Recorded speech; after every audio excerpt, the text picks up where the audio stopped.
रानी राज।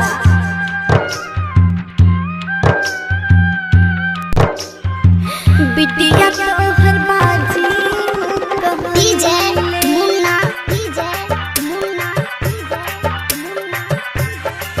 हमारा हरी हरी बगिया के मैया फूल सुखैले।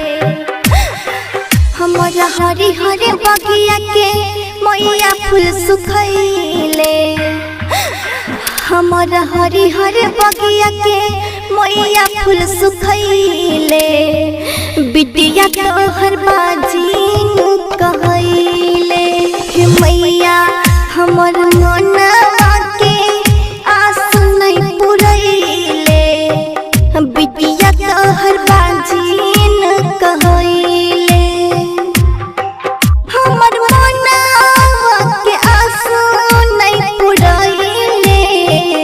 बिटिया तोहर बाजीन कहैले।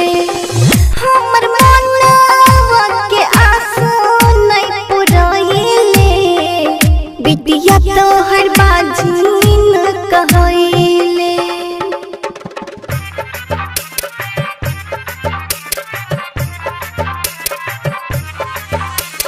डीजे मुन्ना राज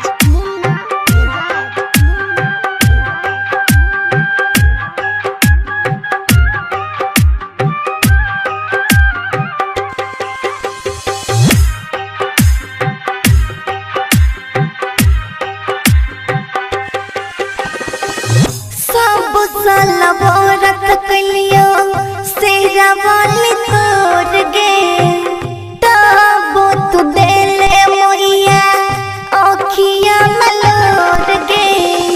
सब सलवारत कलियो सेरा वाली तोड़ गे। तब तू देले मोइया आँखिया मलोड़ गे। मन में जे लागल रहे मत नहीं पुरैले। बिटिया तोहर बाजीन कहैले। हमारा हरी हरी बगिया के मैया फूल सुखैले। बिटिया तोहर बाजीन कहैले। हमर मनवा के आस नहीं पुरैले। बिटिया तोहर बाजीन कहैले।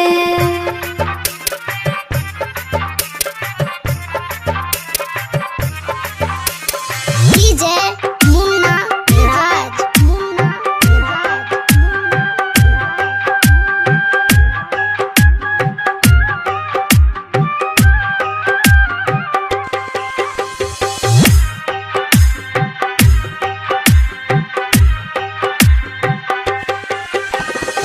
सास ससुर मारी हमरा रोज ताना गे।